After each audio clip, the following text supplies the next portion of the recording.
Wonderful. So good afternoon, everyone. I'm Raf Garcia, Director at UK Education Guide, and it is my pleasure to welcome you to the third webinar in our series about marketing and the current context of the China market.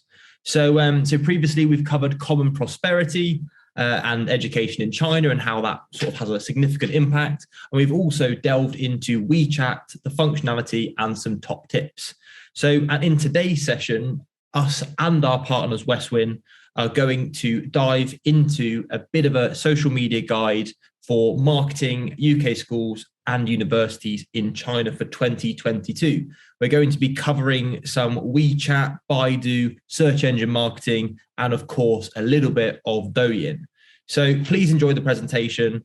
And we look forward to any questions that you have. We'll take all of those at the end.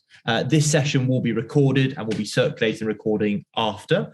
And if you haven't already, please make sure you sign up to our newsletter. I'll circulate the link later in the session. So it gives me a great privilege to introduce Alan de Moria from Westwin. Alan, welcome. Thank you, Raf. Thank you for that very kind introduction. For those of you who have been to our webinars before, I think you're in for a bit of a treat. It's much of a sort of broader view of what's possible in marketing in China. We will run you through about 45 minutes of what Raf mentioned, and then I'll hand over to G to show you some actual examples on the platforms, and then we usually try and leave about 5 to 10 minutes at the end for any questions. So we'll kick off. If you think of any questions during, please just share those in the chat, and then we can try to answer those successfully at the end. So for those of you who may not have heard of Westwin, just a very quick overview of who we are. So we started life back in 2005 as Microsoft Online, or MSN China, and that ostensibly meant offering Bing or Microsoft ad solutions to Chinese companies. Now we still do that. Our WeChat is Microsoft Ads. However, up until 2016, we are now a fully Chinese company, and we are now called Westwin. And the idea back in 2016 was to say, we're good at marketing, particularly search marketing. Now what we want to do is help Western companies and Western institutions to do marketing better in China. So if you're a Chinese company, then we offer them Bing ad solutions or Western ad solutions. And if you're a Western company, then we can only offer you Chinese marketing solutions. If you came to our last webinar, you'll be familiar with this slide. This is the latest, most up-to-date one by Hootsuite and We Are Social. And this shows the world's most used social media platforms. And it doesn't change that often. And you generally have the duopoly kind of near the top. And that's what we're seeing from the latest report in January. We're going to deep dive into this a bit further on the next page. But the kind of takeaway here is that the top four, are all Western, 3 of which are Facebook. So you've got Facebook itself, WhatsApp, and Instagram. You've got Google-owned YouTube at number 2, and then on the 5th on the table is WeChat. So we're going to take a closer look at WeChat. I know we've done WeChat in the past, but we're going to offer some main tips for WeChat. Then we've got TikTok, so the ByteDance platform, that is Western Douyin, or Douyin is Chinese TikTok.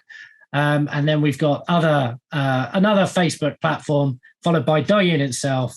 And then we have a raft of Chinese platforms, QQ, Weibo, and Kuaishou. And then at the bottom, and these last ones don't move around that much. You've kind of got Twitter, Quora, Reddit, those sorts of platforms. So let's deep dive further into those. Now, what we've done here is split it out between, we've got Western platforms on the left, and then we've got Chinese platforms on the right. And what we've done is just taken those total audience sizes. So we've got our monthly active users in the millions, and then we've added them up just to work out what that total overlapped number looks like, and then to find out, well, if we're really running international campaigns, then if we run these campaigns in China, then what kind of reach are we getting globally? So that's the aim of this slide. On the left, you can see some red arrows. They basically show any platforms that have fallen down their position since November 2021.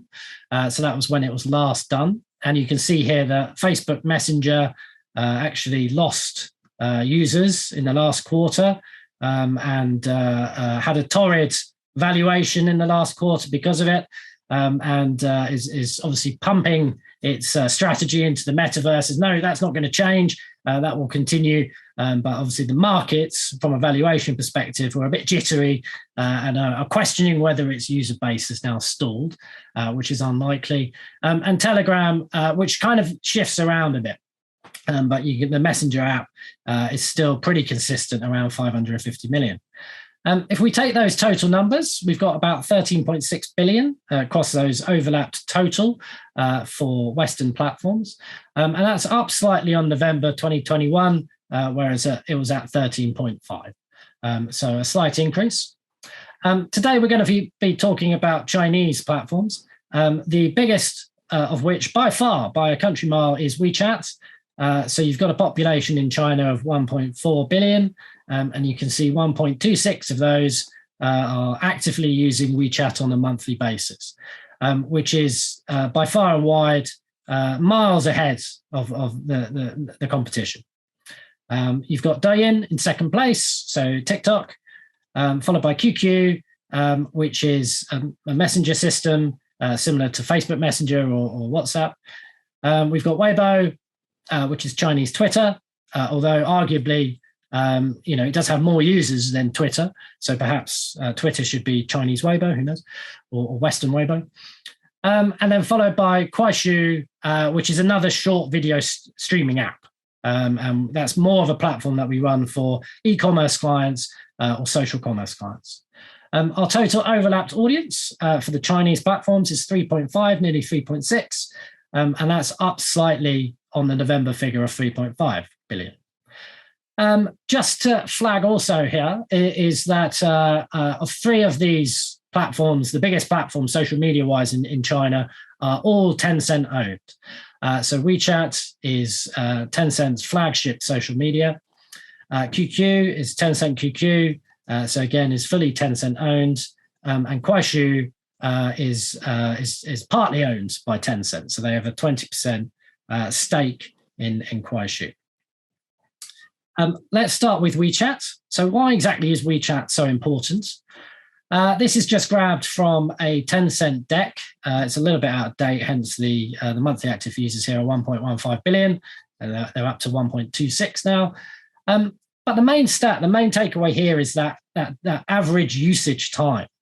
So it's the 90 minutes you can see there. So 50% of users are using WeChat on a daily basis for more than an hour and a half. And, that is, if anything, that's probably a conservative estimate. And it really is, I know it's used a lot, but the super app in China, it kind of does everything. Its penetration is pretty high across all tiers, but obviously tier 1 cities. So that's your Shanghai, Beijing, and the like. And then if I draw your attention to the graph on the right, that isn't Tencent produced. I think that's been produced by another external party. But it just shows a good example of how ubiquitous WeChat is in the everyday life of Chinese. So right from the get-go, when you wake up, I personally will check my WeChat because it is that place to do business in China. It takes the equivalent of email in China. Traveling to work, might be working, might just be chatting with friends or kind of checking out what content's been posted from the accounts you follow. During work, and again here, it is, I just kind of reiterate that WeChat is very much used in place of email, in place of file sharing tools like Dropbox or whatever it is, in place of Teams. It really is kind of used in place of that. So that's why it has such usage, not just after work or before work, but also during work as well. Traveling home, again, it makes an appearance. The only time it doesn't make an appearance in this particular infographic is in the evenings, when it probably does, and then before they go to sleep as well. So you can see there why it has such enormous reach. And we now want to kind of give you some tips on how to best use your accounts, your official accounts on WeChat. And these are our top 10 WeChat tips. So the first of which is to write about what you know and not try to guess what you think your possible followers or your actual followers want you to write about. And this is key regardless of what vertical. There's a lot of talk, or there have been a lot of talk, particularly from bigger brands who may have offices in China or have businesses set up in China, that you need to localize every message, that you need to understand the viral trends, you need to get involved in the latest conversations on Weibo, whatever it is. And that's fair enough if you're an international company with multi-million pound budgets. Now, most of the time, there's a reason why students or parents are interested in your school or university. And the reason being is because they want to find out more. For whatever reason they've come across your institute, they just want to find out more from you. And I know I talked about this in the last webinar, but one of the key research findings that we found, particularly in the university space, was that during COVID, it was really a case of telling our clients just to kind of talk about what was happening, just to talk openly and regularly about cases in dorms or whatever it was, just to have that conversation with the follower who's following you for that very reason. They don't want to hear you purport to be an expert on China or on Chinese tradition. Well, they just want to hear an authentic story about you, about what you offer, and about why you offer it in your normal brand voice and tone. Our second top tip is great content is great content, whatever language or whatever country it's consumed in. And that's super true. I mean, evergreen content is sort of the golden gleaming jewel of SEO.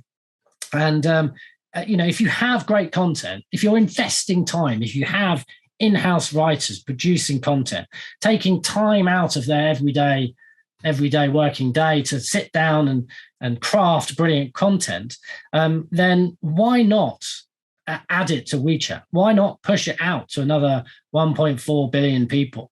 You don't need to tweak it. You don't, as long as it's properly proofread, localized, vetted, then reuse it on your WeChat and on your Weibo at the very least, because there's minimal costs are associated with that. Our third top tip for WeChat is to think long form content. Again, this is the having that 90-minute daily engagement rate on WeChat means that users aren't there for the quick sensationalist news story. They're there to deep dive into what you're saying as a brand and understand more about you, your roadmap, where you're going, your thoughts and opinions, and that all necessarily sits well with long form content. Most articles that are posted on WeChat are 800 words plus. They are longer, more involved writing, and don't pull your punches. Don't be afraid to post that. You don't have to kind of simplify it or reduce it for China. Just post it in its full glory, and your followers will reward you for it. Same for video. If you have video, put it onto WeChat, subtitle it, get it dubbed, whatever you want to do. Just you reuse it, and we've got some videos coming up, and I'll show you why that will work. And also WeChat channels. We don't talk about WeChat channels here, but again, that's another part of WeChat, which is their sort of Douyin equivalent. So reuse it on WeChat channels too. Our fourth top tip is post as much as possible. We have some of you are aware, we have our new automated solution for social media in China, which is called Reach. And when we were launching Reach, what we discovered is even though the official documentation for WeChat most of the official documentation is you can post once a week, up to 5 articles. Actually, you can post up to 8 articles. So if you have loads of content, let's say you're a university with many different departments creating brilliant content, you can actually post all of it, because eight long form articles each week is an awful lot of content. So don't think you have to limit yourself to just that one article. Most clients just post the one time. And if you look at kind of, the WeChat official account itself, it'll normally post 2 or 3 articles a week. But just bear in mind that limitation is actually much higher. So you can post up to 32 times each month if you have that level of content. Our 5th top tip is keep that conversation within WeChat. And I broached it on this earlier. That email is not really used. You may have your lead gen forms and you request an email and you'll get an email, but that doesn't necessarily mean that email is generally monitored or hopefully the student is really engaged in the process and they're obviously monitoring it just because they want to apply. But most of the time for general business, it's not really used. So the majority of emails that we collect, regardless of vertical, will end in @qq.com. And that @qq.com is an automated email that's generated off the back of having a WeChat account. So the kind of takeaway there is that if you're going to communicate, if you're going to have a one-to-one conversation, do it on WeChat. If that's particularly if the follower is communicating with you on WeChat, if you can possibly help it, if you don't have to move off to like an application portal, then continue the conversation in WeChat, because otherwise it's a bit different. It's a bit of a jolt to that user to kind of suddenly move to this other channel, this other way of communication, which isn't the norm in China. So do continue to have those conversations within WeChat if possible. Our 6th top tip is use the menu functionality. So your WeChat account, think of it as a small mini website. It has the ability to include these submenus. So when people land on your account, you've got 3 sort of main menus, and each of those main menus can be broken down to 5 subcategory menus, and use them. There's the potential there for 15 different sections to your WeChat. So let's say you've got 15 different courses that you want to promote, or 15 different teachers that you want to extol, or whatever it was. Use the functionality that's inbuilt into the platform, because it doesn't cost you any more. It just takes a bit of time. And then once it's done, well, you might have to optimize it, but once it's done the first time, you'll see better results. You'll see better return from all of your further efforts on WeChat. So, do make sure that you have those and you're monitoring them and using them to the best of their ability. Our 7th top tip is post at a consistent time each week. And that kind of tip is pretty similar to what you'd expect from a Western social media agency, telling you to kind of build a predictability when your users are expecting you to post. And that's a psychological tip. That just means that they're looking forward to your content, either consciously or unconsciously, and then they get it and it's fulfilled, and there's that little serotonin hit. But the same psychology applies in China. So just take the best of your social media strategies and replicate them in China wherever possible. Our next top tip is use the QR codes. So you have your QR code, and I know we've looked at in the past how ubiquitous QR codes are in China. They're literally everywhere. If you see someone asking for money in the streets, rather than ask for cash, they will have a QR code for you to scan and donate that way. And obviously they're used in shopping, and they're also used to kind of just to visit websites. So on your landing page on your .com or .ac.uk, use your QR code. I know you'll take them off your own property, but that if that means that they're going to follow you, they're going to engage with you on WeChat, that's the normal place for that to happen in China. So if you can do, we do a lot of like events in China, and a lot of the time our advice is just put the QR everywhere. Just put it on the presentation, put it on the flyers, put it on it, literally everything, because it's kind of normal just to have that linked everywhere. And I know the QRs are getting more used here in the West, particularly off the back of COVID, but they have been used for at least a decade in China, and they are expected to be literally everywhere. Our next top tip is watch the data. So WeChat itself has great data. It's a CRM in itself. You can start to bucket your different attributes by your followers, and then post them specific content based on what they like and their interests. And if you don't read Chinese, then use Reach. Reach has its own English language reporting. So dive in there, see which of your content is performing the best, and then that will plan your next month's calendar. So if you know articles about scholarships are doing really well, write more about those. So watch the data, and that's good advice, I think, beyond social media for all marketing. And then finally, make WeChat truly a part of your global strategy for marketing. And a lot of what we do at Westwin is to really kind of plug that gap. If a campaign is truly global but isn't on WeChat, then it's not on the world's 5th biggest social media platform. So that's kind of, and the same for Baidu. If you're running an international search campaign, which is targeting APAC, but you're not on Baidu, it's not really an international global campaign. It's just for whatever reason that client or agency hasn't been able to activate on Baidu. Okay, I next want to look at the user journey itself by the different routes with regard to your website. So if we look at search, and we're going to touch on search now. So we've got Baidu and Google. So we've put the Western equivalent here. It's very simple. So this is an active search, and someone is clearly looking for an answer to a question that they have.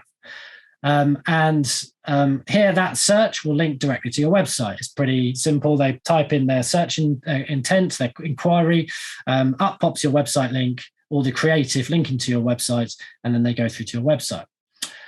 For e-commerce, we've tried to add in all of them here. So we've got Tmall and we've got Alibaba. Amazon,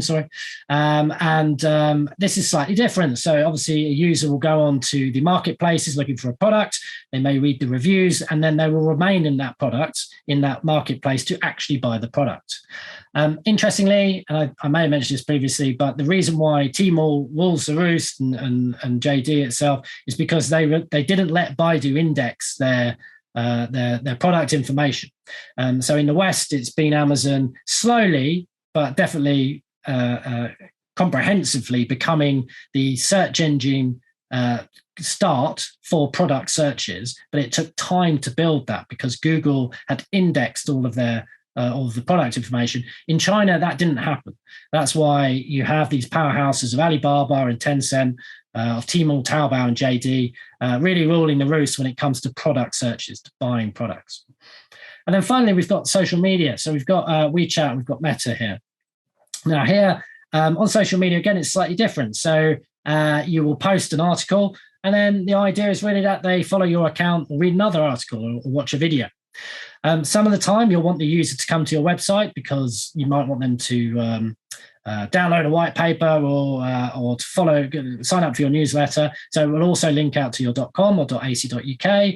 And then also, with the advent of social commerce, if it's not inbuilt into the platform, like it is with some like TikTok or Instagram or Douyin, then they will link out to your e-commerce store to kind of complete that purchase.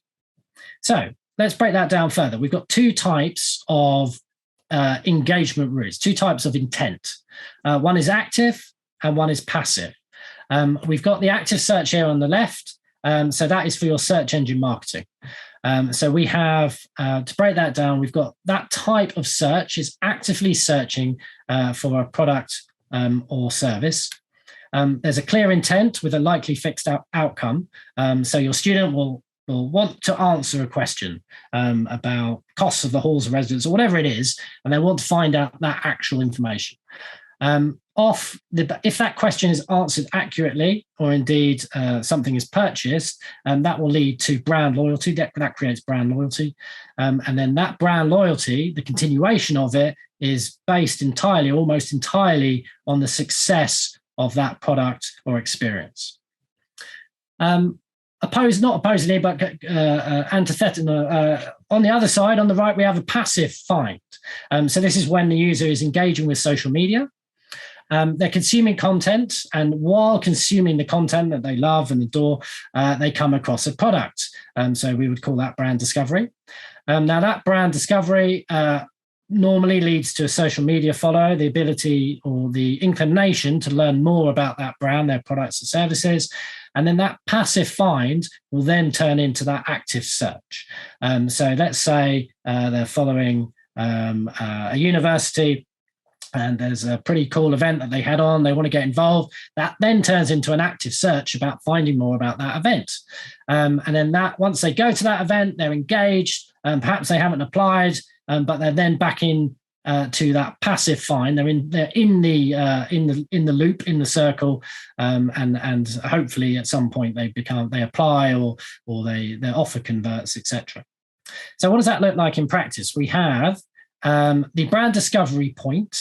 So let's say someone's reading some content that they found on social media, and they discover a brand and they like what the brand is saying, they like what the institution is saying.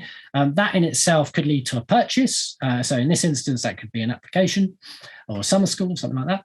And then based on that purchase, that will almost inevitably lead to a social media follow. There's trust built up in the purchase element. And so off the back of that, there becomes a brand fan or a follower of their social media. That in itself will again lead to more product discovery. And then again, based on that new beginning cycle of product discovery, that leads to additional purchases and what we call brand loyalty, where you start to calculate things like lifetime value, etc. So how does that relate more to schools and universities? So let's look at some of the drivers for the Chinese students. So this is with regard to search anyway. So the main drivers, we run a lot of these campaigns. So we've got things like rankings, which is still super key, reputation, safety. So that's kind of a health thing. So that's kind of been the big message for the last 2 years, certainly. And all of the usual drivers that will, when a student or indeed a parent is looking to send their child to school here or to university here, these are the factors that they will need answered actively when deciding on where to send or where to go. If we break down the search market further in China, we have 3 main search engines, one of which is Baidu. And Baidu is generally where we start our clients. It has the biggest market share, about 70%.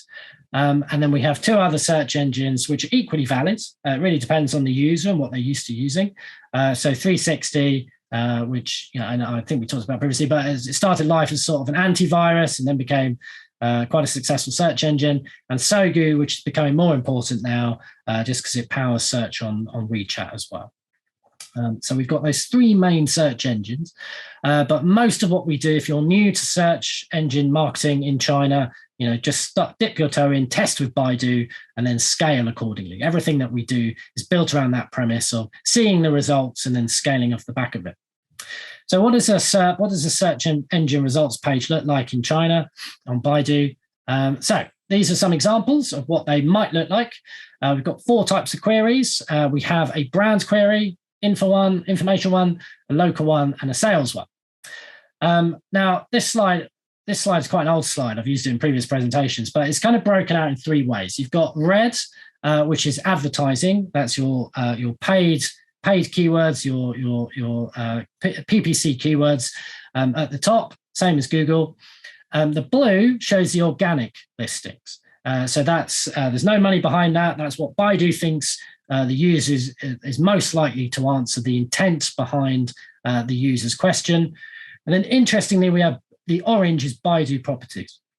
And that's slightly different to Google, because Google might show up Google Maps quite a lot, but beyond Google Maps, it doesn't, it kind of lets the market do its own thing.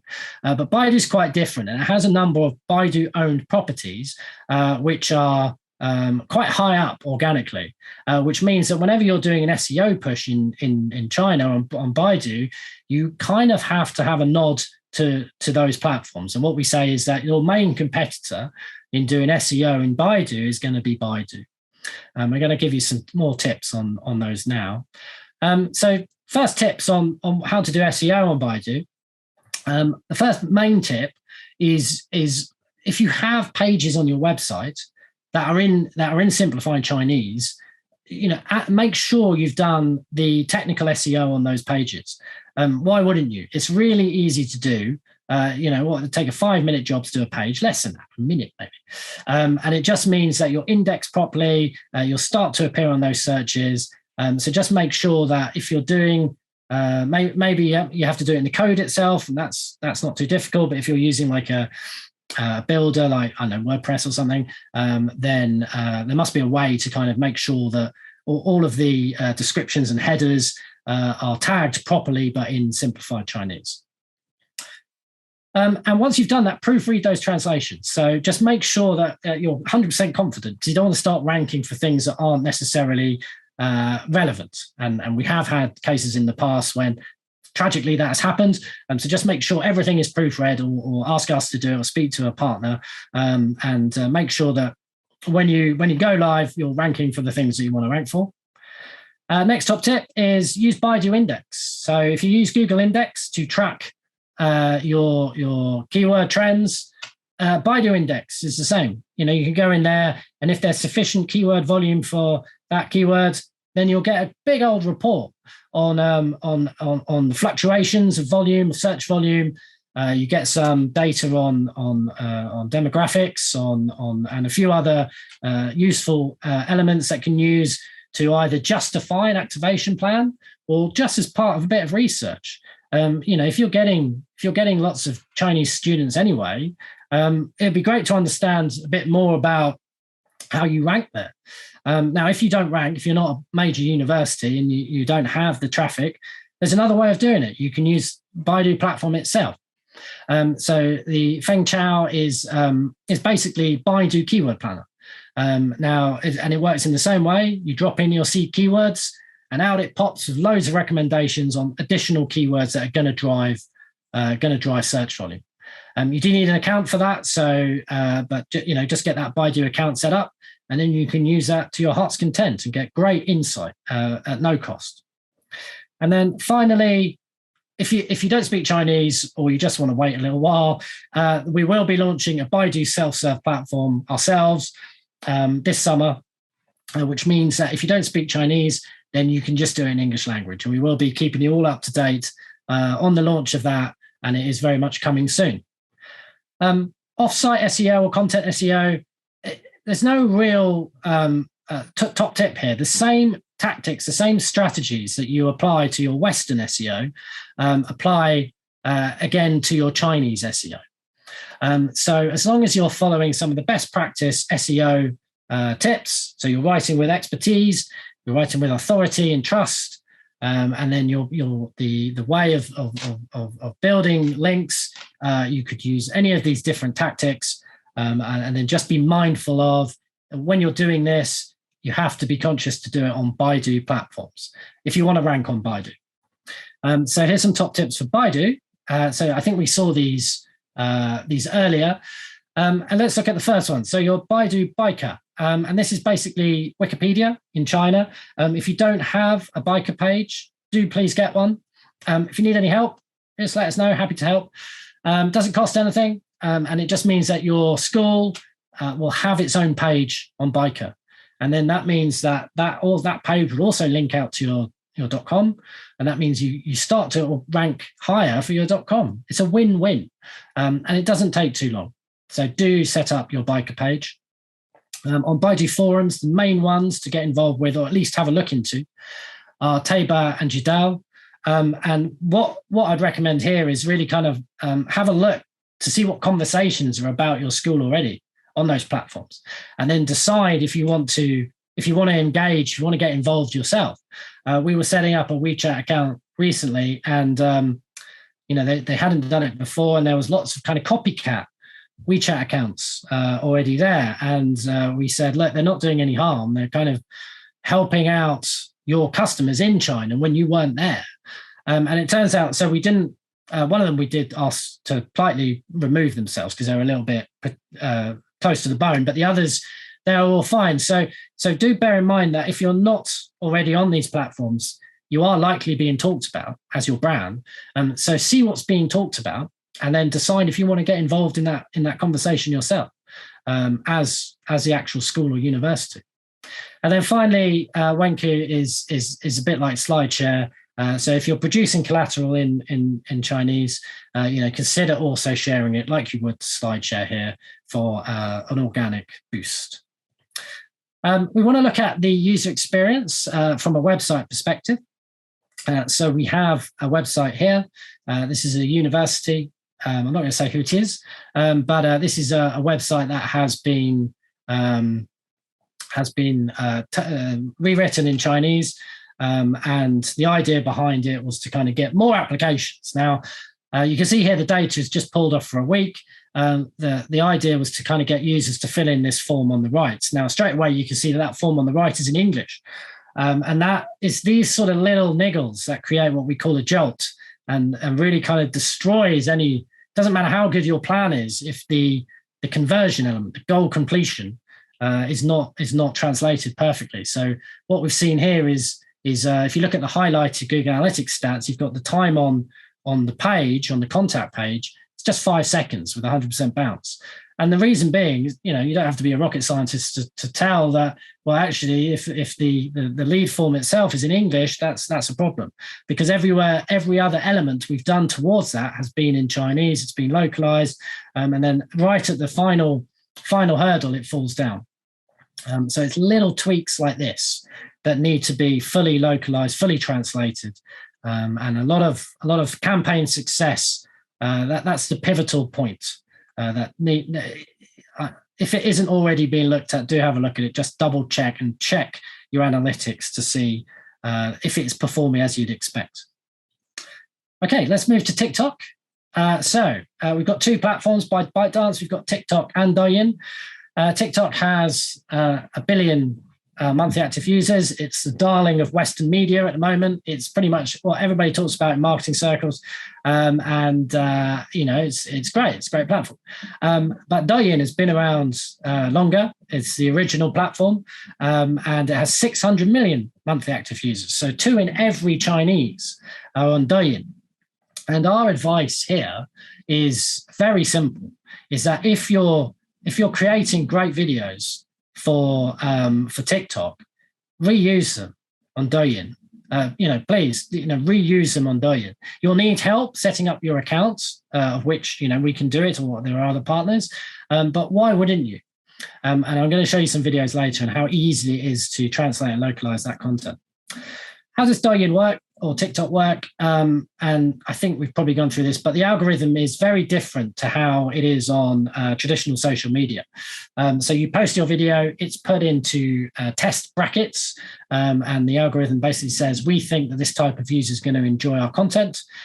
If it ticks enough boxes of that test bracket, it's then amplified out to a bigger pool of users. It's much, much easier to gain followers. It's much, much easier to get views on platforms like Douyin or on WeChat channels. If you do it, if you can, and if you need help, please ask. A business account on Douyin looks like this, there are many companies on Douyin. So we have 5 million companies there now. And apparently, according to, this is a Douyin deck, but 18 business opportunities brought for every business account video. So that's pretty exciting. If that's accurate. Your account is basically a carbon copy of TikTok, as you'd expect. There's just some newer additional functionality. E-commerce is more advanced on Douyin. I want to show you some videos, and then just to show and give you an example of how easily these can be localized, if you wanted to. We've got a video here by Leeds University, and this is on their TikTok, and this is for Chinese New Year. And you can see here that, most of these TikTok videos, if it's not, a challenge or a dance, this is what most of these videos look like. And this is great. This is absolutely what Chinese students want to see. They want to see that the university cares about their culture and goes to town on these big events, these big traditions, which it does. It's fabulous to see that this is on TikTok, and it's slightly disappointed to see that it isn't on Douyin. because that could be switched on tomorrow, well, in a few weeks. If we look at, we've got a couple of other brands here. So we've got Canary Wharf, so property development. Again, this is pretty typical. So we've got people having fun, they're skating around. We've got some, loose text, kind of just saying what's going on. And these sorts of things can be so easily adjusted for China. As long as, there's nothing there that shouldn't translate perfectly well. Everybody loves ice skating and pizza. So, just make sure that you can also put it onto Douyin. Finally, we've got an e-commerce brand. And the reason we put this in is you can see there the engagement rate at the bottom on TikTok. So two likes, no comments. And then the same, this is by a user, but it's the same company, it's the same bag. And you've had nearly 1,200 likes and nearly 300 comments. So, one video may do badly on TikTok, but could be perfect on Douyin. And, again, you won't know unless you post it to Douyin. So, just do if you can. To put that succinctly as possible, there's no need to reinvent the wheel. And we say that an awful lot. And most of the solutions that we bring to market are just tiny tweaks on what's already a very good solution. We just need to make sure that wheel goes a little bit further. If you are on TikTok, put it on Douyin. If you are on Western social media, put it on WeChat and Weibo. So this is our main advice. If you're on Google and you're running campaigns in APAC, go on Baidu. We want to look at Weibo, and this is the same slide as the last presentation on Weibo. I don't want to spend too long on Weibo. It is very much Chinese Twitter. It's a micro-blogging and vlogging site. It has additional functionality like an inbuilt wallet, so you can keep your money in there. Same again as WeChat. Gaming is a big part of it. Again, as it is a massive part of Tencent, it is part of Weibo as well. Live streaming, as with all the social medias in China, is a fundamental part of Weibo. So if you are considering doing a live stream, it's a good place to consider doing it. E-commerce, again, is an element.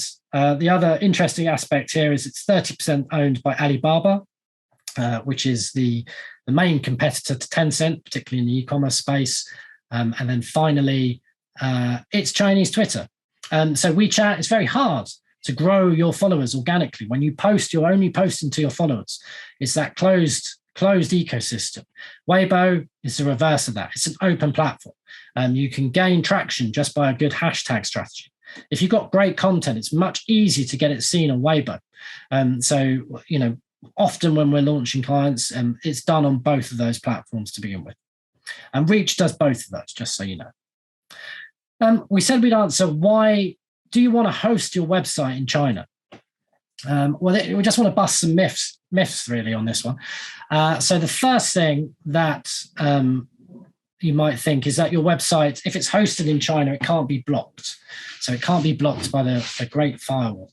Now that isn't true. So your website can be blocked. Your web.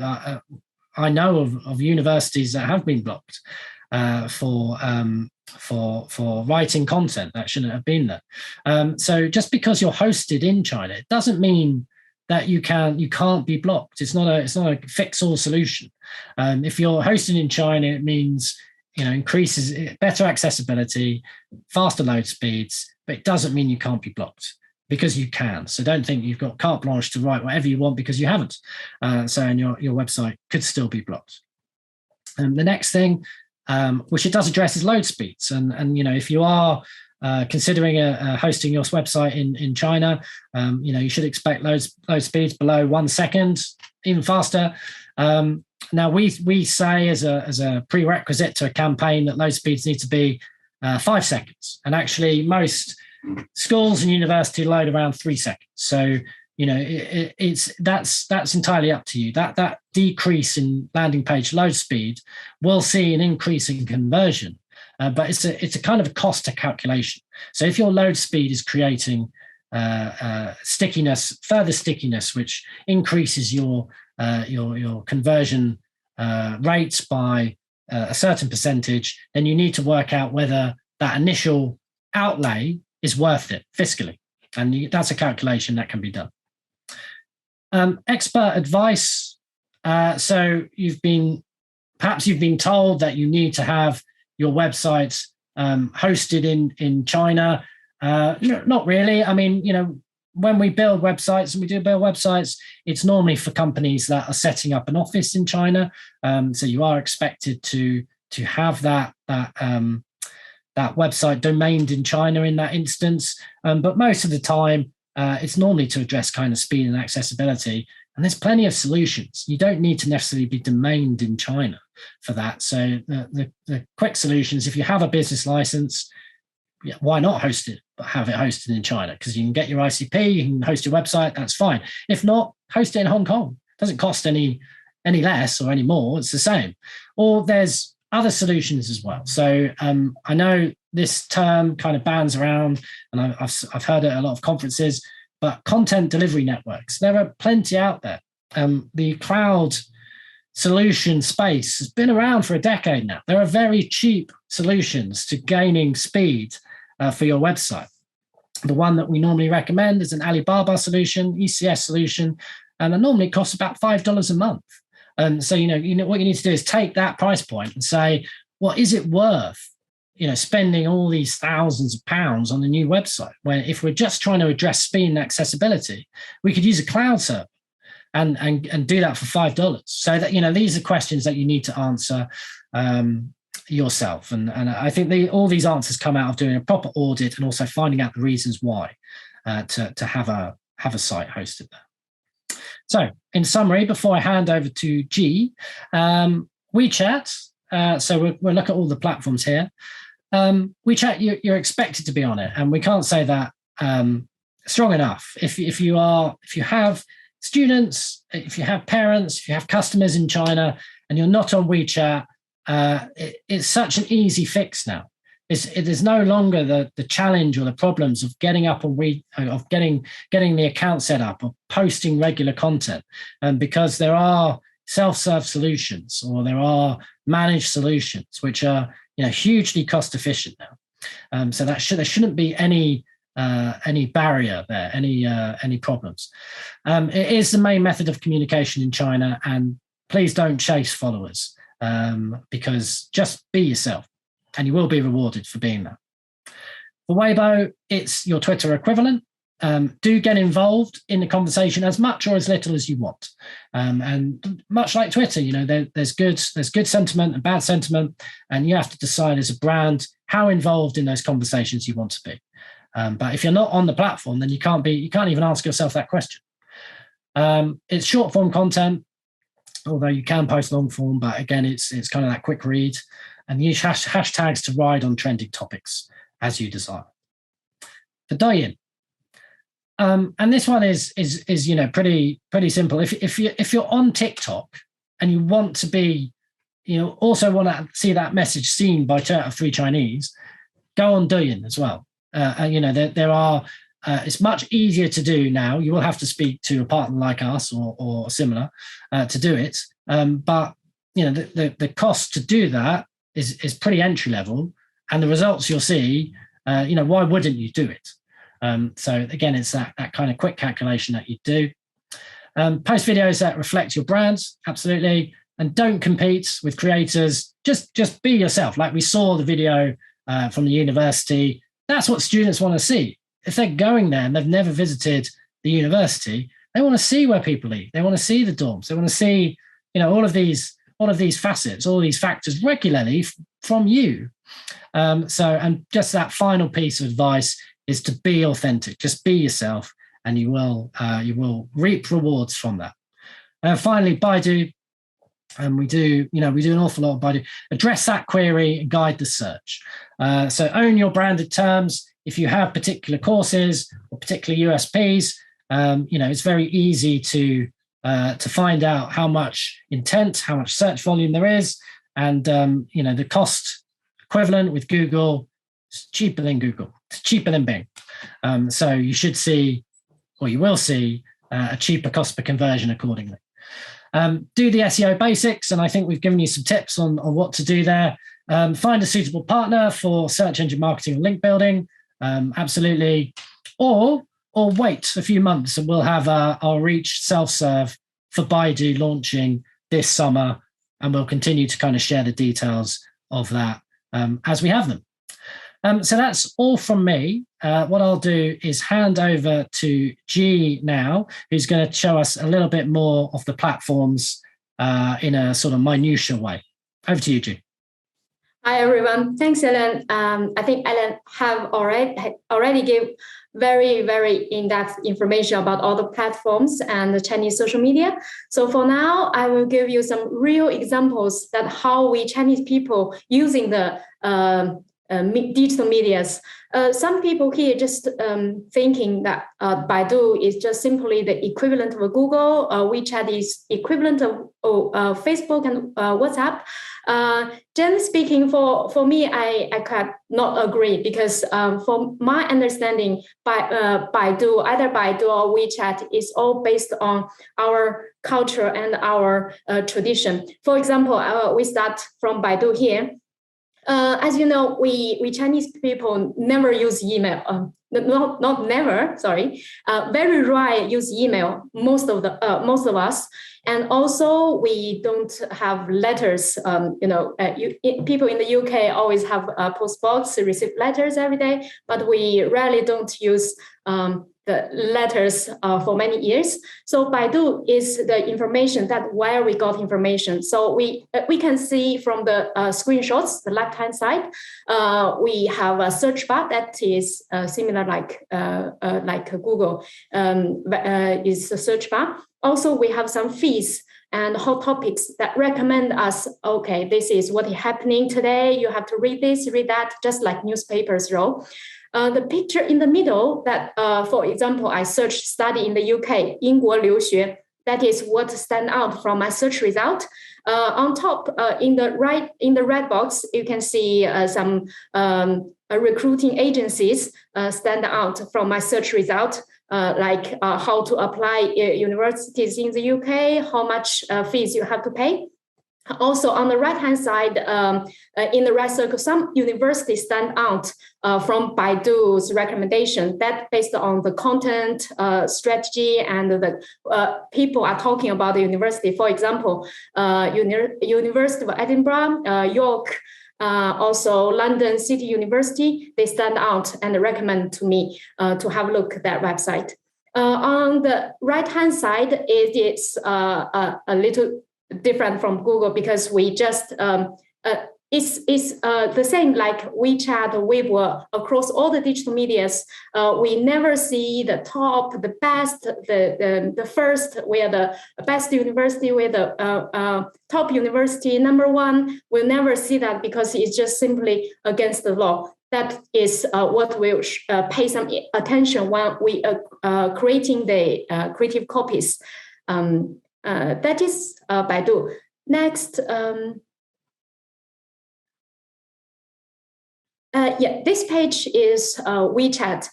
We talked with many friends and colleagues and clients how we understand WeChat. Actually, for me, one sentence about WeChat is without WeChat, we cannot live in China.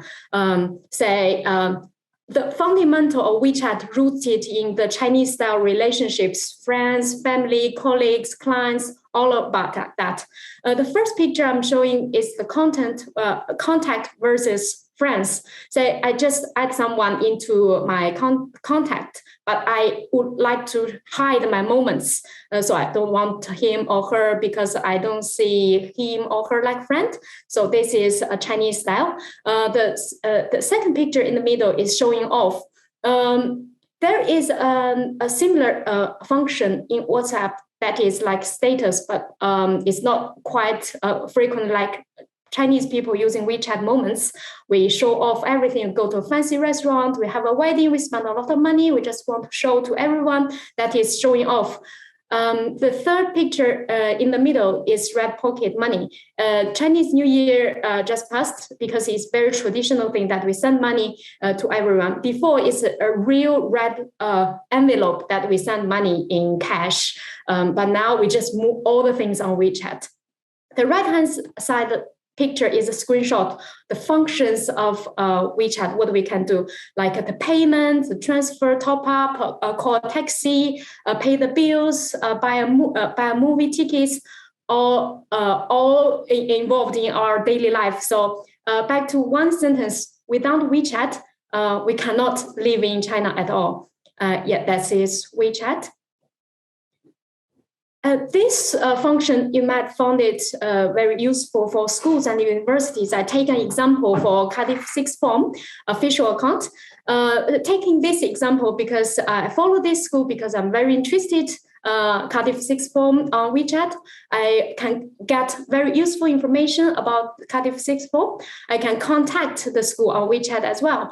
So these screenshots, 5 screenshots, show you it's very simple for Chinese users to follow the school official account. Just step 1, there is a official account search. We search the school name, it will just appear as verified Cardiff Sixth Form College.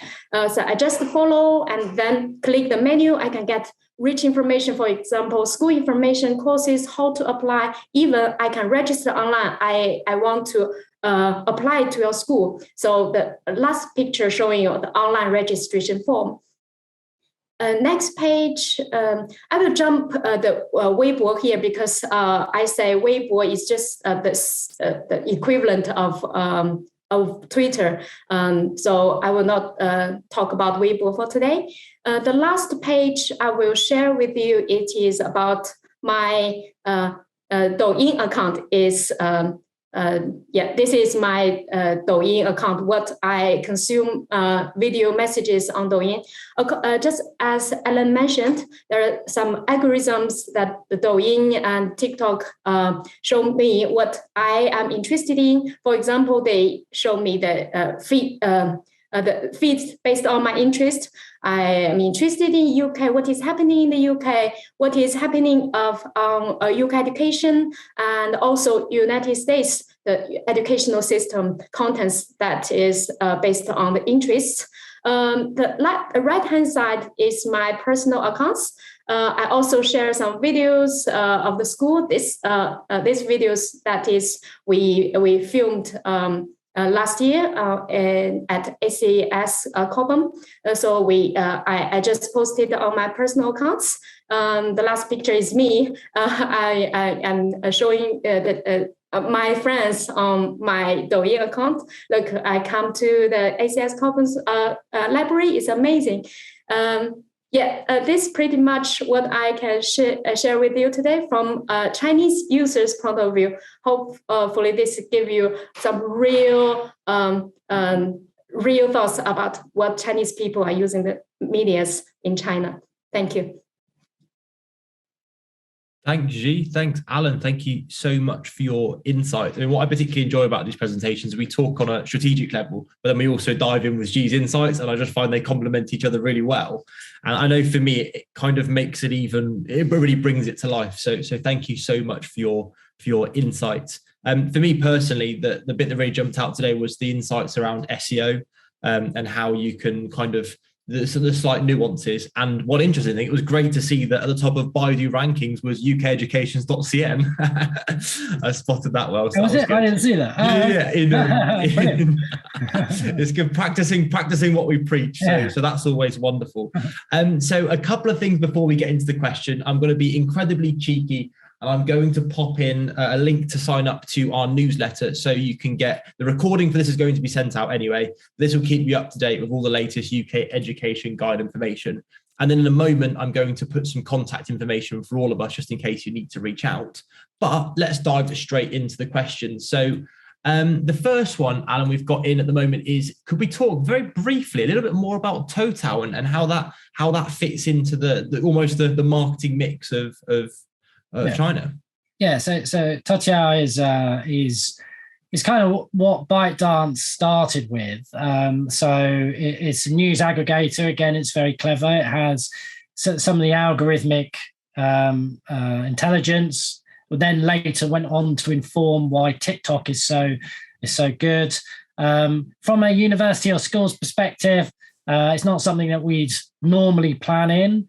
possibly for the parents who engage it. It's a news aggregator, so you can add your main method of targeting is contextually led, and then it's a demographic one. So it does fit in, but if you're new to China, it's probably not the starting ByteDance product. You'd certainly see better results on platforms like Douyin, or if you want to see results, it's probably Baidu, and then your basic social media is WeChat and Weibo.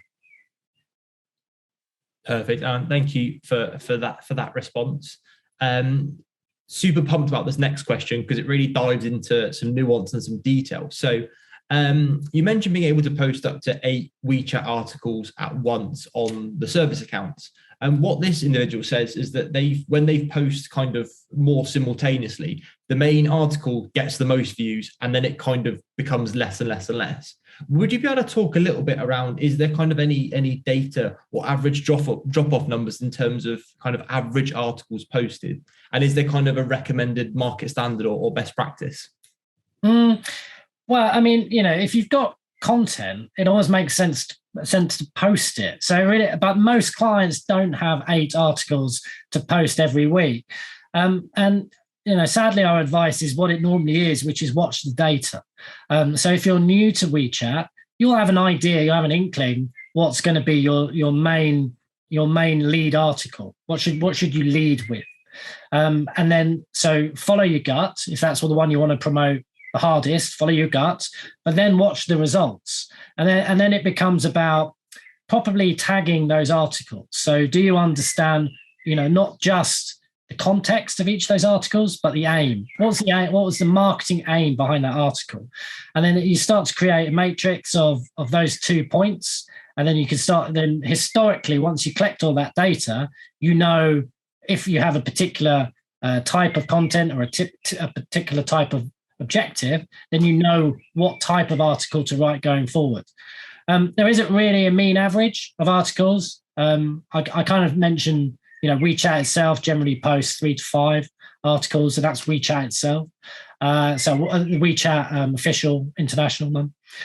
But most clients post 1 or 2 articles a week, and it's not uncommon just to see 1 article a week. So hopefully that helps. Absolutely. Now we're diving into some more detail, but around one of the different platforms. So the alternative to Wikipedia, Baidu Bike. And how do you set up an account? Do you have to be is it open source in terms of like you have an account and you can create a page, or do you have to go someone to create a page for you? What will be the process? Yeah, we probably should have shared the link here. I think afterwards, we've got all the we can share the link to set up your biker page. And then with regard to if you already have a biker page and you want to take ownership of it yourself, then you have to apply for that ownership. So you have to speak to Baidu. Either we can do it for you, or you can apply using the platform. But if you own the brand, it's yours to own. So it's just a case of making sure that you do. And the advantages are, there's no cost. There's a little bit of effort, and then you own that owned media, and then you can use it to bolster your other platforms in China. So it's a win-win, really. And we'll share that link with everyone in due course. Absolutely. Thank you for that, Alan. We'll get that out there and circulated as soon as possible. The next question, which is, I believe, around Google Analytics and query parameters. I'm going to be incredibly cheeky and actually say book a meeting with Alan and the team for this one, because it seems very, very specific and nuanced to your issue, unless something is jumping out at Alan in terms of kind of that query parameters. But it's one of those ones that might need a slightly longer conversation. Yeah, I think so. Yeah, I think we'll look into it, but off top, I've never seen those, so we need to deep dive into that data. Absolutely. And I've shared Alan's email, so don't hesitate to reach out and get some time booked in. And then the last question, which we have from our friends at Strathclyde, and it's talking about kind of which either Douyin or, forgive me, my pronunciation of this will be terrible, or the other platform is more popular amongst universities. So Alan, I'm going to ask you to jump in and how do I pronounce that?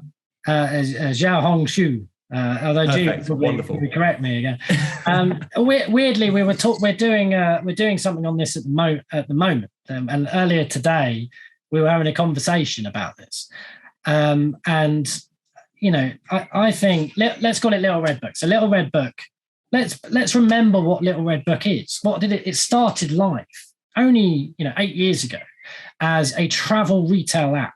That's what it was. So it was an app whereby if you're going abroad and you want to get the latest duty-free Louis Vuitton bag, you would go to Little Red Book, and they'd show you where you can buy this in different airports or in different duty-free zones. Since then, it's done a wonderful job of kind of reinventing itself as an all-for-one, as a place where Gen Zs and millennials hang out. And if you're not there, then they're not going to see you. But it's still very much a social commerce app. It's something we would plan in for an e-commerce activation. Obviously, we would plan it in for that. For a university, it's not something we'd recommend straight away. The work we're doing currently for talking about it today, we actually decided to remove it. We've removed it because Douyin is much more relevant as a platform. It's much easier for a brand or a university just to put their videos on Douyin in a much more contextually relevant environment. There's a lot of arguments about, say, well, Real Red Book it's probably only got like 80 million monthly active users. So it's not even that big an app. I mean, it is an important app in social commerce, definitely. But would we plan it in straight away for a university or a school that had never done anything in China to date? The answer would be no. No, we wouldn't. But at some point, once you've mastered all of the main basic channels in China, then yes, obviously you can explore running other channels like Xiaohongshu, but otherwise, no. G, would you agree with that? Yeah, I totally agree. As for example, for me, if I want to buy something, cosmetics, skincare, clothes, I would prefer to go to Xiaohongshu, because for us, Xiaohongshu, Little Red Book is more like 种草. It's very popular. 种草, grow a grass. Then I will buy that thing. So yeah, I totally agree with Alan. That is more like e-commerce, shopping, online shopping. And for universities, we would recommend Douyin more relevant. Wonderful. G, thank you so much. Alan, thank you so much. I believe we've covered all of the questions, but if any more come to you, please do not hesitate to reach out to us directly. It's been a pleasure catching up with you all today. Alan, G, thank you so much for your time. And we look forward to catching up with everyone soon. See you all later. Thank you. Thanks, Raf. Cheers. Bye. Thanks, everyone. Bye-bye.